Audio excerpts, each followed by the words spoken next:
Hi there, my name is Brittany from the Customer Success Enablement team here at Veem. And today I'm going to show you how you can quickly and really easily request money on Veem and then track your invoice.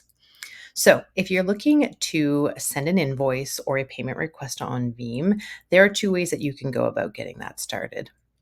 First off is right on your dashboard. You'll see here you have some quick action buttons. You have one for getting paid here and one for invoicing here. The get paid is essentially just a simple, straightforward payment request that is based off of a dollar value.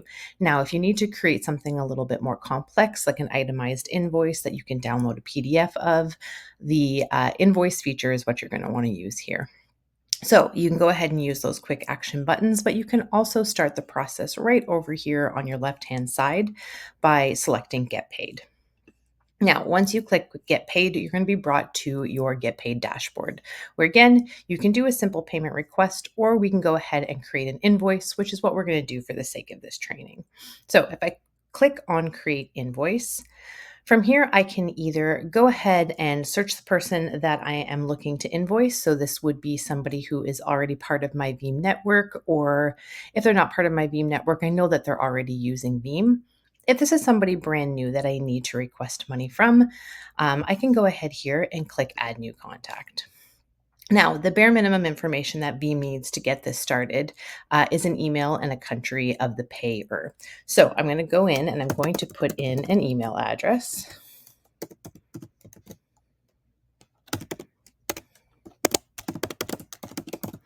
And I'm going to select a country. And then I'm going to click Add Contact. Now, from here, I'm going to be brought to my actual Create Invoice page. The first thing that I'm going to notice here is the currency. So I am in the US. Likely, I'm going to be invoicing in US dollars. But if I'm not, and I want to actually invoice in my payer's local currency, which in this case is Canadian dollars, I can select Canadian dollars from here, and it will actually create the invoice in their local currency and then convert for me. Now, the next step is to actually go ahead and build out that invoice. So for here, I'm going to, let's say, create an invoice for consulting. We have a quantity of one at a rate of $1,000. If I need to add an additional line item, I can do so by clicking this plus. Let's add bookkeeping in here as well. Again, line item of one, and let's say $200. Now, from there, if I need to add a discount, I can go ahead and do so. If there is applicable taxes, those can be added as well as shipping. And you'll see down here, it is going to tally up the total for me. Now, I can schedule this for a later date if I want to. I can also change the due date. So if I'm creating this invoice today, but it's not actually required to be paid till the 30th, I can do that. Now, a purpose of payment and a purpose of payment description are always going to be required for invoicing and payments on Veem. So I'm going to go ahead and say that this is for services and consulting. And I'm going to go ahead and add in a internal invoice number if I want to. This is optional. Now, if I'm going to be scheduling this as a recurring payment or invoice, so potentially an invoice that I'm going to need to send out maybe once a month or bi-weekly, I can toggle this on and I can create those parameters here. Lastly, at the end of the page, if I want to pay any card fees that the payer would occur, so if they decided that they want to pay with a credit card or debit card, and I am willing to cover those fees for them, I can go ahead and select that here just by clicking it here. And then as well, if applicable, if it is an incoming US domestic payment, so US to US, I can expedite it as well. So I'm going to select next here. Right at the beginning of the additional info page, I can review the information that I've added so far. I can add a note. If there are any terms or conditions, I can add them here as well. If I have an invoice on my device that I want to upload, I can do so here. I can also CC somebody else or a couple of different people to get correspondence on this invoice as well. And then last but not least on this page, we can set reminders. So by default, I am going to remind them 3 days before the due date of this invoice. And then if it's not paid by the due date, they will get a reminder 1 day after.